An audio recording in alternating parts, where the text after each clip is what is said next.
Hey everyone, welcome to another episode of Classic Gaming Brothers. I'm Zach. And I'm Seth. And we are the Classic Gaming Brothers. Still brothers and still classy. That's right, still brothers, still classy, still classic. And our brother status hasn't changed. That brother status hasn't changed. We're two brothers and we're making a podcast where we talk about video games. That's right. If you're new to the show, then we'll go through. I don't think we did this in our last episode, but if you're new to the show, then you didn't listen to our last episode. So if you're new to the show, we'll have 3 segments. An intro segment where we'll talk about what we recently played. We'll have a middle segment where we'll talk about topic of the week. And we'll have a closing segment called Buy, Wait, Pass, where we'll talk about games upcoming that we're excited about buying, waiting, or passing on. Absolutely. I don't know how you can be excited about passing on something, but, well, I don't... Yeah, you ever just want to not do something? Yeah, you're pretty excited about every it. day of my life. Yeah, just I don't have to do that. I'm excited now. Yeah, I'm really excited about that game for other people to play it.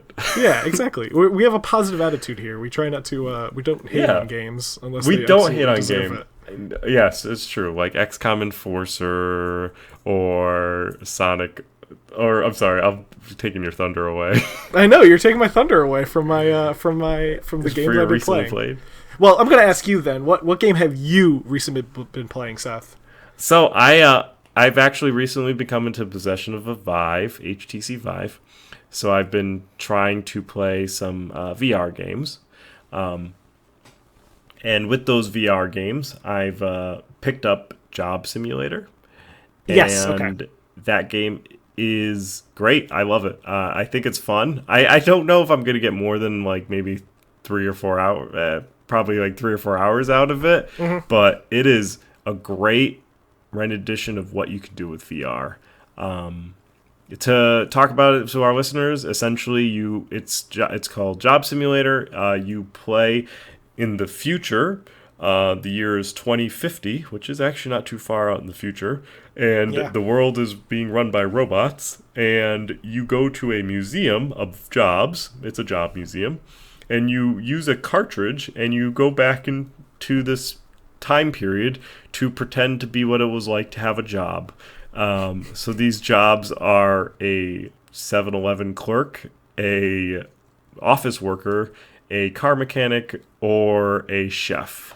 And I've completed the office worker one, and I've played the 7-Eleven worker and the convenience store worker and the auto mechanic. And they're fun. You get a little section where you can walk around it. It's like your counter. And you can walk around it because you have a room that's mapped out for your VR. And you can interact with pretty much everything. You can interact with newspapers behind the counter. You can interact with the register. You can interact with drawers, shelves. You can open stuff. You can dump stuff out. You can there's a coffee maker when you're an office worker, and you can grab everything. And it's very intuitive. It's just a really cool example. If I bring somebody over to play VR for the first time, that's the game I'm going to put them into to play. It's great. I do recommend, however, that when playing VR, you should know your surroundings. Is there a reason you're giving this recommendation? There's a reason I give this recommendation. When I mapped out my room, in order to give myself a little bit more play area, I mapped out my closed door area, which is the area that's given to me because the door is closed. During the time of playing the simulator game, I was playing the office version, and I went downstairs at one point in time and then came back upstairs. And when I came back upstairs, I put the VR headset and I didn't close my door. And when I'm in the VR world, I forgot about the door. Oh. And so then I was throwing around some paper airplanes in the office, and I really wanted to see how far I could throw a paper airplane. And so I took my arm back to physically throw this paper airplane as hard as I could, and I threw my hand into the door as hard as I could, cracking my hand and slamming my door, and it scared me because I didn't even know I was facing the door, and my hand hurt. It still hurts, and that happened yesterday at the time of recording. It still hurts. My boss in real life thought it was hilarious. Obviously my brother thinks it's hilarious, and hopefully all my listeners think it's hilarious, because who doesn't like stories of people violently throwing their hands into a door? So so that's my recently played. It's a great game. I recommend it if you have a VR headset, a Vive or Oculus. I think it's on both of those, and it will probably most definitely be on Steam and Dex. And it's a good fun time. So what about you? What have you been recently been playing? Yeah, so I've recently been playing. I actually picked up a used PS3 from a Goodwill that I found, and it worked, which was nice.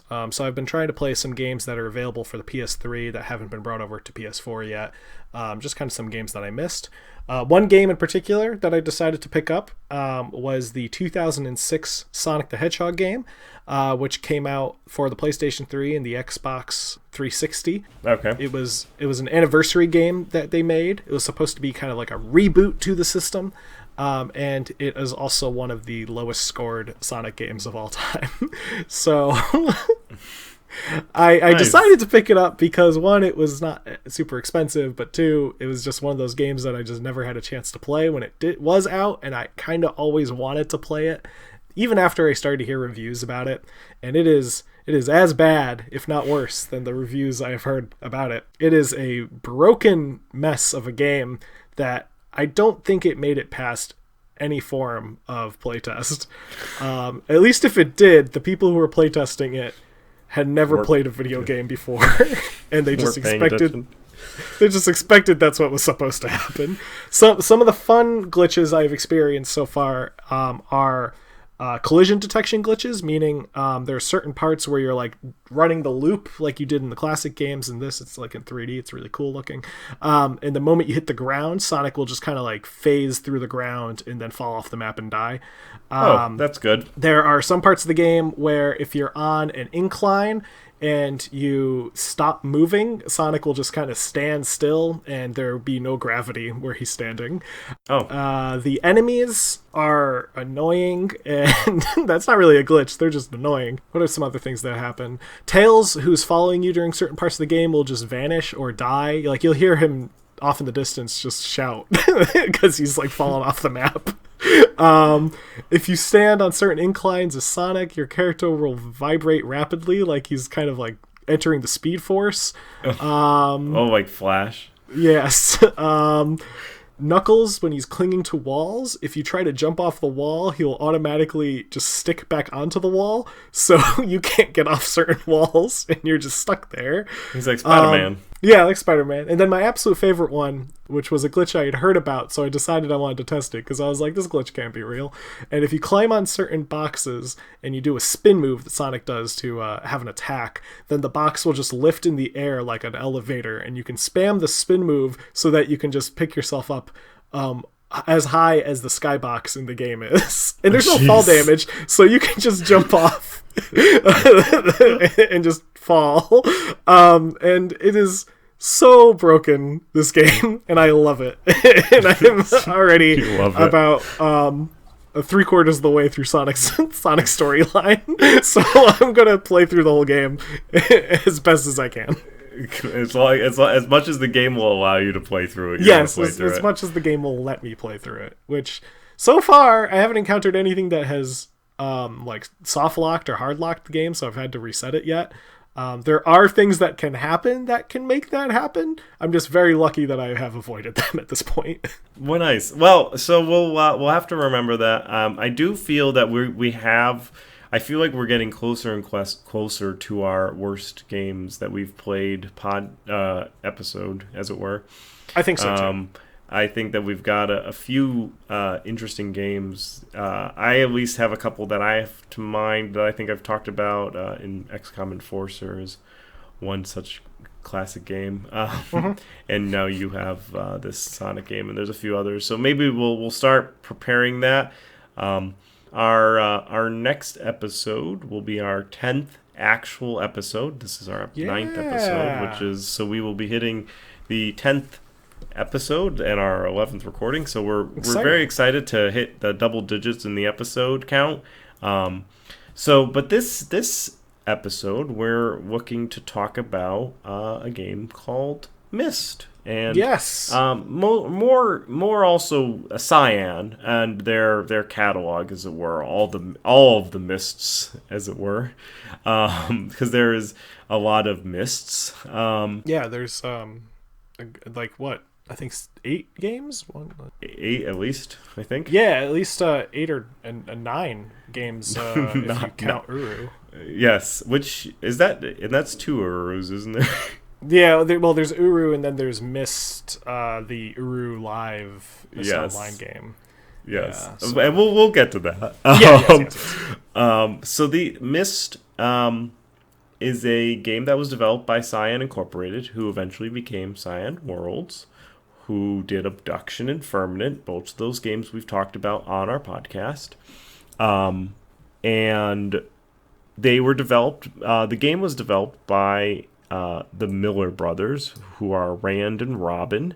And they developed it and then released Myst originally for the Macintosh back in 1993. And their post that, it was released the following year, 94, for Windows 3.1.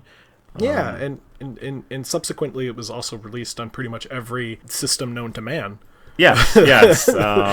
If there was a system, the Cyan brothers put their game on it. Yeah, almost like Doom in that regards. There's a version for everything from Microsoft Is Windows there a to the Atari Switch Jaguar. version of Doom? There is a Switch version of Doom. It just came out. There's not a Switch version of Myst yet. Not yet. That I'm sure it's there. They're Oh yeah, actually it is. It's set to be released Q3. Perfect. It was supposed to be released Q3 of 2019. So it's coming soon. You'll see Myst Yeah. on the Switch. It actually was a surprise hit. The game was it was released 93, 94. It was the best-selling PC game for a time until Sims came out in 2002, which I think the Sims also deserve their own little conversation. But oh yeah, Myst actually helped change games from being released onto like floppy disks to CD-ROM format. You needed to have Myst on CD-ROM format, where a majority of the games that were released at that time were on floppy disk, or 3.5 by that time, not actual floppy. What was that, 6 1/4 was the original, right? Yeah, like the floppy disks. Yeah, and then yeah, there yeah. was the 3.5, which was the more solid, smaller disc, and then CD-ROM, which Myst helped make video games onto CD-ROMs. Yeah. The game was originally the Miller brothers wanted to make a game targeting children, but they eventually made Myst, which was targeting adults, which is funny because Zach and I played it when we were kids. So Yes. that kind of goes to show you kind of the games that we grew up with. And then just to kind of go over into the world of it, at least, is that it's essentially, there's this book that brings you to allow you to travel to a special island, and on that island you are trying to solve puzzles and able to travel to 4 other worlds known as ages, and they reveal kind of like how everything ties back together in that world. And there is these 2 brothers, which is funny that we're talking about it because we are 2 brothers. And it was created by 2 named brothers. Sirius and Akinar, and they are the sons of Atreus, who wrote all the books. And Atreus in the game is actually played by Rand Miller, who is the creator. So Yeah. who I actually ran into at one of the PAXs, and Oh, nice. he's when he was trying to sell Abduction. Yeah, so Myst it's a pretty iconic game. Zach, do you have any memories of Myst? And so the memory I have most about Myst is that there's a couple of things. One is obviously the opening shot of Myst, which is you on the docks. Oh yeah, Probably, I mean, I think that's not only one of the most like memorable shots, just because it immediately throws you into what the world is that you're going into, but it's also one that I've seen referenced and parodied before. I remember kind of the atmosphere of Myst being like, at least because when you would play Myst, I was kind of the backseat driver brother. Right. I would sit and watch you play. It always felt kind of almost scary to me because of how quiet everything was. You didn't really see anyone else in the game except for in the when you opened the books. And there would be like video and stuff inside the books, but you didn't see other people like walking around. So it was like you're on this abandoned world, and it was kind of haunting. Yeah, and I actually think that Scion as a studio kind of always has that, regardless of the game, even Abduction, and I'm assuming Firmament when it comes out, they always have that type of haunting alone, where you're alone, you're trying to solve this puzzle, but if you get into that world, like in your head, then you do feel kind of isolated. Yeah. But you'll most likely never run into somebody. So that is the yeah. I so one of my things with Myst is there were puzzles that had to be done in order to get to different worlds, and there was a rocket ship that had to take you to I believe it was a very mechanical world, and the rocket ship, in order for you to get to that mechanical world, you needed to solve a puzzle that involved these sounds, and it was like like a piano, and it was impossible. It was very, very, very, very, very difficult. I remember as a child, I couldn't. Even my dad had trouble figuring it out, and it was like just very. It was rough, so it was a very interesting. It was a very interesting kind of trying to puzzle it, and fun fact, originally, in regards to music and stuff, originally Myst didn't have any music because they thought that music would interfere with the gameplay. But then they realized that background music did not actually adversely affect the game, seeming that it helped get you in the mood. So they ended up composing about 40 minutes of synthesized music that they put into it. And cool. Which they did over 2 weeks. Yeah. And then they released it as a soundtrack. So they put in 2 weeks. They synthesized some iconic music that you can now hear if you go listen to Myst. That synthesized soundtrack was done in 2 weeks and kind of thrown in. Yeah, definitely. It's a fun puzzler for sure. Yeah, it's definitely one of those games that you go into if you want a game that's going to challenge you. I mean, even to this day, I think Myst is a challenging game. Oh yeah, it is targeted for adults. Yes, which made it even more challenging considering that we were playing it as children. Yes. But even I think even with growing up playing it to this day, going back and playing it, some of the puzzles were, I mean, very understandable why we were stumped by them. Right. Yeah, and it's a very thinky game, is what I like to. Some modern takes on the game, going beyond the Scion catalog, because obviously any modern take by Scion is going to be kind of very similar-ish to what their stuff is. But like there's a game called The Witness, which is very similar in style to kind of what you're going to get. And I even think some games kind of like almost like, not necessarily Portal, but there's a game that's the Turing Test, Okay, yep, I've heard of It's that game before. it's also kind of similar-ish in regards to being primarily a puzzler. And that's what a lot of that Myst games they have. There is a story, mostly evolved around Atreus and his family. Mm, Whether it's there's different games you deal about with his wife, and there's I think he has his daughter and he has his two sons and all that. So they're a very troublesome family, and they get into they get into trouble, and their father gets involved and all sorts of that. It's just that family just is up to no good. But they're pretty much the singular. You follow them through the amount of Myst games that there are. So yeah, so that's Myst. Do you have anything else you want to? no, I think the game that I tend to remember a little better than Myst, just because of also doing the fact that it scared me as a child, was Riven.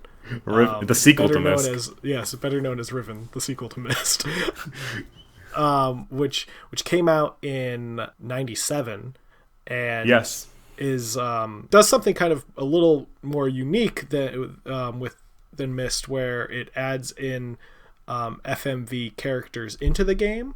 So not just it's not just like people that you see in the book, but every now and then you'll see people walking around like for a brief second in the background.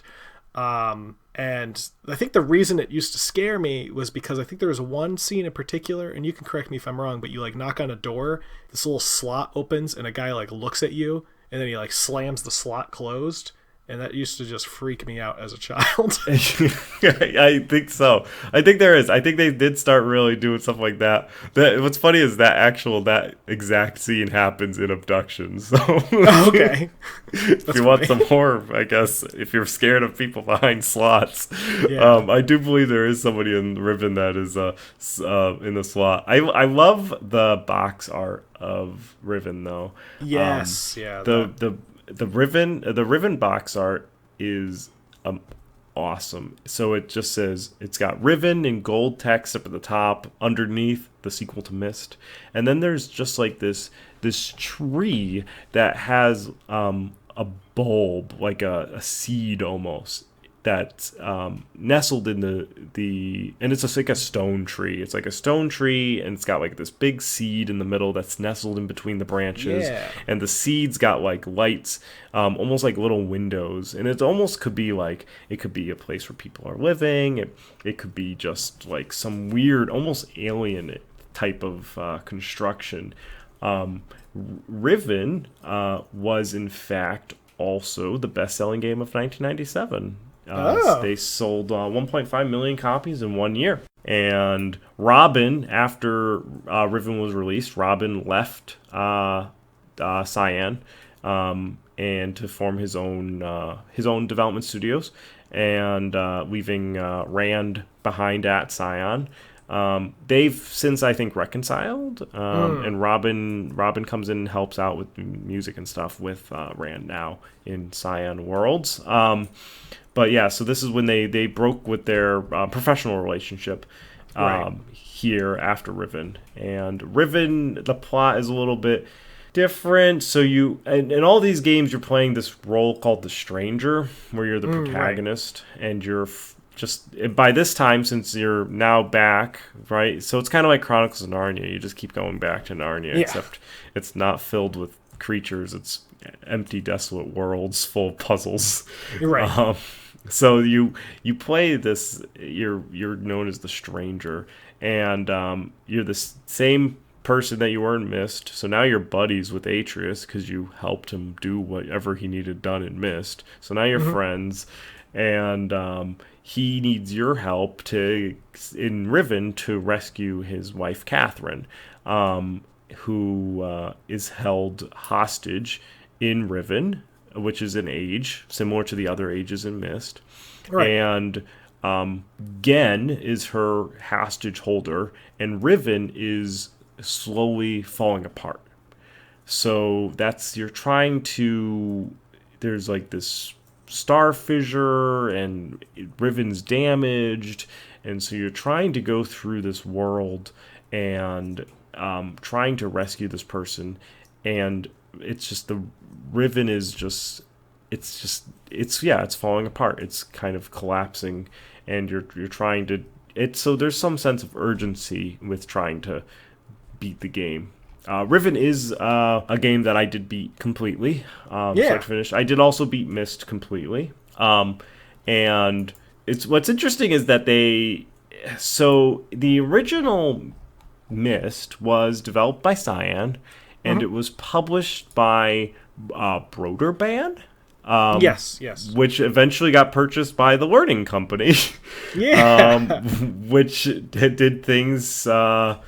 Which did some fun games such as Reader Rabbit and Zuboonies and stuff like that. Which are some when we get in the Fisher Price games and Carmen Sandiego series. Broderbund was besides some of the some more edutainment games, as you might call them, they were also they were general software company. They produced like Printmaster and Print Shop and stuff like that. And eventually that Learning Company goes on to publish Oregon Trail for Mac. Nice little well, we're going to connect the dots even more as we progress through Myst's history. So we get to Riven, the sequel to Myst. And Riven was, in fact, now still developed by Cyan, but was published by Red Orb Entertainment. Okay. Now, Red Orb Entertainment published and developed some other games, including Prince of Persia 3D. Oh, yeah. And there was another game that they may have published called Journeyman Project 3, Legacy of Time. Oh, look at that. Everything comes into a loop. And it will continue full circle even more as we go to Myst 3 Exile, who was developed by Presto Studios, not Cyan. Right. And it was so the previous games, Myst and Riven, were produced by Cyan and published by Broderbund, Red Orb. But Myst 3 Exile, Myst 3, was developed by Presto Studios and published by Ubisoft. Yes. And you in Myst 3 Exile, you once again become buddy of Atreus, and Atreus is apparently written in an age for people to live, which is the exile world, and there's a mysterious person who steals this book that he wrote this age for everyone to live in, who are all exiled, and and they because Journeyman was so incredibly popular at the time, that's why Myst ended up. That's why the creators of the Myst franchise gave the creation of the game to Presto Studios. So the game begins 10 years after the events of Riven, and I did play a little bit of this game. I haven't actually gone through... I haven't gone through it completely. Maybe I will. It was... generally received positively. They sold, looks like by 2010 they sold 1.5 million copies. Oh, okay. Which was so because of its but because the other two games were the best-selling games of the years and for a period of time, so they sold more than 1.5 million copies. It was considered a commercial disappointment in regards to sales. So it was that was Myst 3, which came out in 2001. Right. So it took them 9 years to get to 1.5 million copies. Yeah, that's a little bit of a hike. A little disappointment, yeah. Yeah, a little bit of a hike there, and a little bit of a disappointment for Myst 3. Do you have any memories of Myst 3? I don't think I ever played Myst 3. I don't remember watching you play Myst 3. We owned it. I'll be We had honest. the CD box. I believe that we owned it. It had like 4 million CDs. Yeah. Though Oh yeah, I do remember it did. that. Remember, it had million CDs. And I remember the because- box. I'm looking at the box art now, and like I can remember Yeah. having the box. In fact, that so this series was very good at doing firsts. So the next game in the line, Myst 4 Revelation, was the series to be was the first game in this Myst series to be released on DVD-ROM. Oh, cool. And so it was one of the first games to be out there on DVD. And then Riven actually was released on 5 CDs and then was eventually put on DVD. And so a lot of things, same with Exile, and they all kind of got put back onto DVD later. Yeah. Once because they had a million CDs, it was just easier for DVD. So Myst 4 Revelation, which was in 2004, I don't actually have that familiarity with. I don't think we owned nor played it. It was developed and published completely by Ubisoft. Okay. That's So it was the Ubisoft Montreal, probably based on Presto. Well, I think by this time Presto's kind of like they're running their rough course by this time here. Yeah. So Revelation's plot, according to the Wikipedia article, you're summoned by Atreus, who's your best friend, and he now wants to see if his son's imprisonments have reformed them. So you now go to each of their prisons and attempt to recover Yisha, Atreus' daughter, from the two brothers' plots, because the two brothers are incredibly they're very skeevy. So then there's that plot, I guess, and Mattel Interactive still in the rights to the Myst series. Development Myst 4 was contracted out to Dreamforge Entertainment, which were the developers of Sanitarium. And then Dreamforge was hired before Presto Studios to develop Myst 3 Exiles. Used real-time graphics in 2 years in development, 20% complete when Ubisoft acquired the rights, canceled it, and restarted it from scratch. So they actually did some development for Myst 4, and then Ubisoft came in and just started everything from the beginning again. Yeah, from what I'm reading, the original plan for the development team was they wanted to use pre-rendered graphics similar to the last 3. So Myst 1 through 3 all use pre-rendered graphics, and then when you have people in the game, it's using full motion video or FMV to superimpose those people into the pre-rendered graphics. And it seems that I guess they're developing Myst 4 with pre-rendered graphics, and the studio who was working on the game had never worked with pre-rendered graphics before. So they had to hire a whole bunch of new people who were familiar with the field, and Ubisoft was like, no. We are not hiring this many people. Everyone get out. And they had to restart the game. Yes, it was the last game in the series to use both pre-rendered backgrounds and full motion videos. Yes. With the final game in the series, End of Ages, which we will be getting to momentarily with a short segue to something. Is rendered throughout.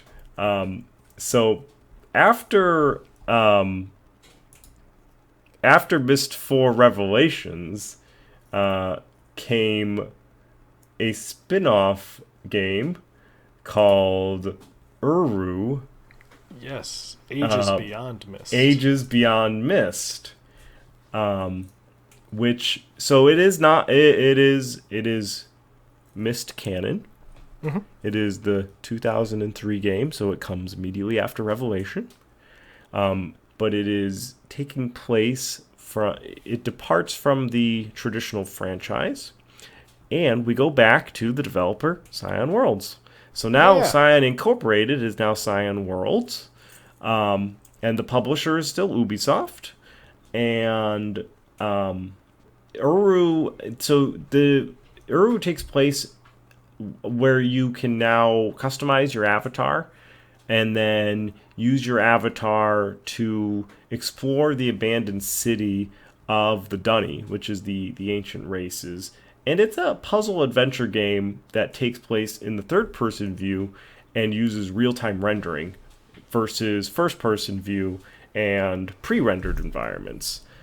And actually has multiplayer element too to it called Uru Live, which was a way that you could play the game with other people.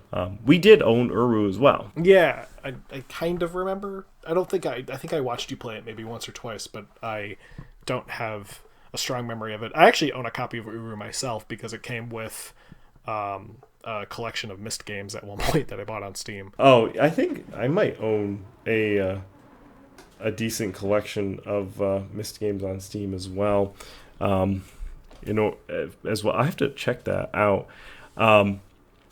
So then they have Myst, Uru, Ages Beyond Myst, and then there was a multiplayer aspect to it. And then they released an expansion pack to it eventually called Uru Complete Chronicles, which lead us to the final game in Myst when it comes to the Myst series, Myst 5, or Myst V. Myst Exile would be Myst II, and Myst Revelation would be Myst IV, and Myst V is End of Ages. It's an adventure game, real-time 3D graphics versus all the pre-rendered stuff in the previous Myst games. It was received well by critics. We go back to Cyan Worlds developing it, published by Ubisoft. So they feel like perhaps the departure from Cyan Worlds doing the development may have caused the game to have its little missteps, as it were. Yeah. It's missed steps, as it were. Myst 5 End of Ages. I think I was way too busy during this time playing Halo to play Myst.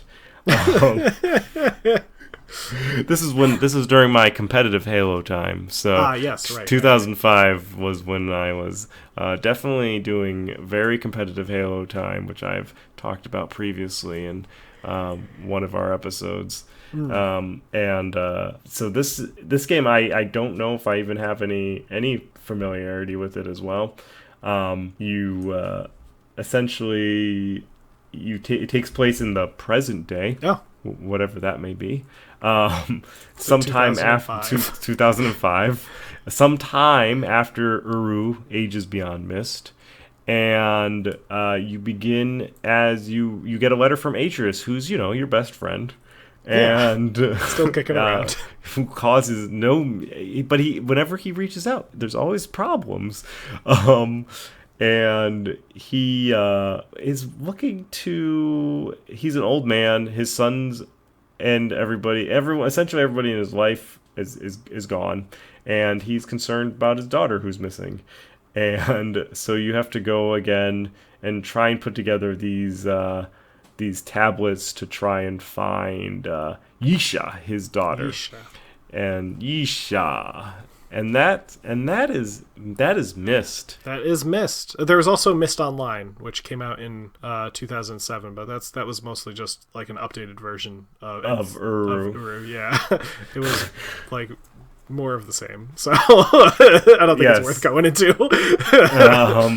2010, it looks like it came out. There was a 2010, so it was apparently discontinued on GameTap because that was a thing. 2008. Yeah. And then it's now Cyan Worlds. It came out in 2010. It is it's a MMO Myst game.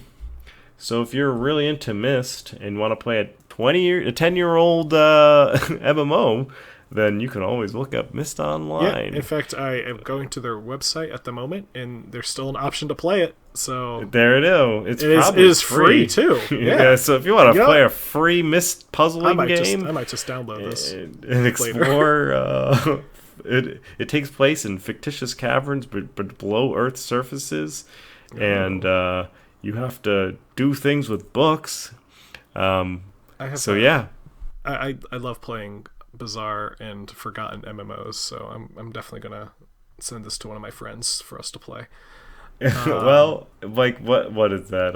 What's that MMO that's actually really popular? Warcraft? No, not Warcraft. That it's like an older style. It's definitely RuneScape? an old MMO. RuneScape, yeah, RuneScape. Yeah. You played that, right? Yes, of course. Of course. Classic. RuneScape Classic. Playing it right now. Right now, I'm not even doing the podcast. I'm just playing RuneScape. It's not even that. That's why people are like, what are these guys even? What are they even talking about? I guess if we're gonna talk about Myst, there's one more that we can briefly mention, and this is an older title back from 1996, and that is called Pyst, Pyst, and it was developed by a company called Parody, like parody Interactive, who published a whole bunch of kind of like goofy parody software, arguably called games. Most of them are just kind of like click and see the funny thing that happens. It's not really like a game that you like play to solve. They did a Star Wars one called Star Warped. They did kind of a satire of Windows 95 called like I think it was like Windows 90 or Wind Blows 97 or something like that. That's funny. Yeah. So in Pyst is it's a parody of Myst. It takes place on the island from Myst. And what the plot of the game is that you have gone to the island and you are seeing the result of everyone who's ever played Myst, who has gone to the island and left it littered and vandalized because there's been millions of people who've played Myst and every one of them has gone to the island, so now it's a mess. And it's you exploring this trashed version of the Myst island and meeting not Atris but King Mattress, who is in fact played by John Goodman in an FMV. John Goodman, and it is one of his, arguably one of his more interesting roles that he's taken on. Yes, and there's a screenshot of him in a hot tub in the Love Cabin, where he is shirtless. So if you ever want to experience shirtless John Goodman in the Love Cabin in a hot tub, well, do we have a game for you? and that is Pyst. Yes, Pyst, and it came out in 96, and as we know, Myst came out in 94, and Riven came out in 97, and those were the best selling games until 2002. That's right. So I mean, Pyst isn't necessarily not targeting the right audience. Oh no, I think at the time of its release, it was on the nose, and it was right for its time. Yeah, exactly. It's definitely dated. I've watched a playthrough of it, of someone playing through a little bit of the game, and most of the humor is a parody of like 90s computer stuff and 90s video games and 90s culture. So if it's a very strange time capsule of that time period in the 90s of mid 90s. So if you can find a way to boot it up, I have no clue if there's a modern way of playing it. Then have at that time capsule. Right. The cover art is interesting enough to make mention of. It is the island from Myst, but it is heavily industrialized looking, where there are factories and stuff on it, and it is surrounded by polluted water as a seagull takes a poop on the Y in the word Pyst. So. and it's got a great tagline: 4 million people have trashed the island. Now it's your turn. Yes. Another nice review on the cover is the best-selling CD game of all time is not this one.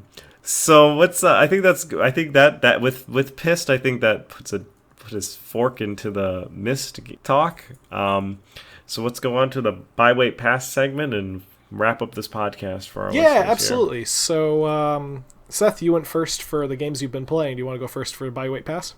Sure. A game that I'm interested, that I'm actually really excited about for a game that's coming out is a game called Nebuchadnezzar.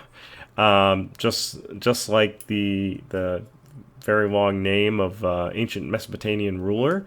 Um, and the game is a classic isometric city builder, a la Caesar, Pharaoh, Zeus, and those games where you're kind of fixed to four views. They're all the same tilt, and you draw streets and you plop down land houses, and you try to upgrade houses by trying to get the stupid market person to walk in front of the house with the right wine, and always runs out at the last second, and nobody gets upgraded, and then it drags down the whole beauty of the neighborhood.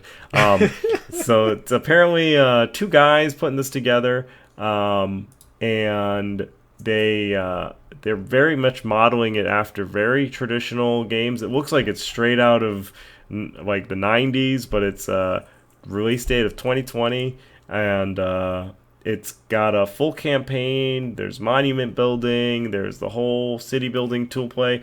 I am stoked. I loved city building games. Just looking at this makes me want to play Pharaoh or Zeus, which I have on good old games. So I'm excited to get a fresh take on it. I don't know how they're going to do the gods, because they changed how they do gods in every, like, Pharaoh was like text pop-ups, Zeus was actual physical gods walking around. So it'll be interesting to see how they do the Mesopotamian gods. But I am looking forward to this game, and I'm gonna put it on a buy. I'm very interested on it. Awesome. Well, the game that I am excited for is a game called Sable, Sable. It is an indie adventure game coming out in, it says planned release date of 2020, so hopefully sometime this year. But Sable is it's a game that's been described, at least by how the gameplay looks and how people who have done some early playthroughs of it, as very similar to Breath of the Wild, the Legend of Zelda game that came out for the Switch. The one kind of difference is that Sable is set in this what looks like a kind of post-apocalyptic future. You play as this kind of lone traveler who travels across this desolated Earth, exploring and discovering things. You have a little like air speeder that you can fly around on Yeah, the it's desert in. very like Jakku or whatever. Yeah, Whatever it kind the of looks like plan Jakku is. from Star Yeah, Wars. Jakku Yeah. from Star Wars. And the thing that really is drawing me toward the game is the art style, which is completely cell shaded and animated to look like the art of the French artist Mobius, who is an artist who does a lot of very solid colors in the way he colors things, but he also draws a lot of kind of sci-fi imagery. And Mobius is best known for a series of comic books that he did with film director Alejandro Jodorowsky called The Inkle, which has a very similar art style to what Sable looks like it's going for. Very flat colors and also kind of a pastel shading to them. So I'm definitely in probably a buy weight of sorts. I want to kind of see if the game is worth getting for the gameplay as well as the visuals, because I definitely don't want to Right. just buy a game because it looks really pretty. But right now I'm probably leaning more toward a buy, just because just from the gameplay trailers alone, it looks like it's going to be a lot of fun in terms of exploring and checking out this world for what it has to offer. Yeah, I actually I looked it up while you were talking, and it looks popular user-defined tags for this product include indie, adventure, female protagonist, and open world. Yeah. And for me, it says that similar games that I've played are Fallout 4 and Firewatch, which is Oh, kind of an interesting, unique combination of two that games. is It's kind of those are like two very different games from each other. yes. Well, I mean, well, no, they are two entirely different games. Fallout 4 being a post-apocalyptic survival action game, and Firewatch being a game where you watch fires from the That's tower with the people from Mad Men talking to you. You talking to Mad Men. Firewatch is an amazing game. That's it. That looks Sable. like a fun Yeah. fun game. Yeah, definitely a game I'm going to keep an eye out for. Again, probably a buy wait. We'll see. We'll see what it. How the early reviews at least will. Who knows? Maybe I'll buy it. Gameplay. And you can play mine. It also gives me a lot of strong Journey vibes, which uses kind of a similar art style. Not to be confused with The Longest Journey. Not to be confused with Longest Journey, and also not to be confused with the band Journey. Correct. That did Don't Stop Believing, which is a correct. We have an email, classicgamingbrothers@gmail. We have Facebook, Classic Gaming Brothers. We have a podcast, CG Brothers Pod. We also have an Instagram at Classic Gaming Brothers. Do you mean we have a Twitter? You said we have a podcast at CG Brothers. We do have a podcast. There you go. There you'll get a podcast. A Twitter at CG Brothers Pod. We have an Instagram at Classic Gaming Brothers. We have a YouTube channel at Classic Gaming Brothers. If you could subscribe, ring bells, do all the best, comment, share, like, engage. It's great. Helps us. Helps everybody. Do whatever you want to do. Listen to our podcast. And have fun, and that's what we're having. We're having fun. Just as a heads up, we are looking to be doing a panel at Anime Boston this year, and we've applied. We'll see if they let us in, and then we are also right now researching doing Retro World Con. So more about those cons as they come up. Zach and I will both be at PAX. Repping our thing. So if you're gonna go to PAX, hit us up. If you're gonna go to Retro World, hit us up. If you're gonna go to Anime Boston, hit us up. And that's all our plugging. So ring bells, all that. That's right. And as always, don't play games like my brother. And don't play games like my brother. I've been Zach. And I've been Seth. And we have been the Classic Gaming Brothers. Very, very, very deliberate this time. Yes. And that's great. Well, I figured we're going to sticking around for a longer episode. We're going to butz about at the very end of it. We might as well. I'm glad. Thanks for sticking around with the long episode. I appreciate you dealing with Zachary being weird. And always. Let's wrap it up. Let's play that music. Play that music. I don't even know what the EXO sounds like anymore.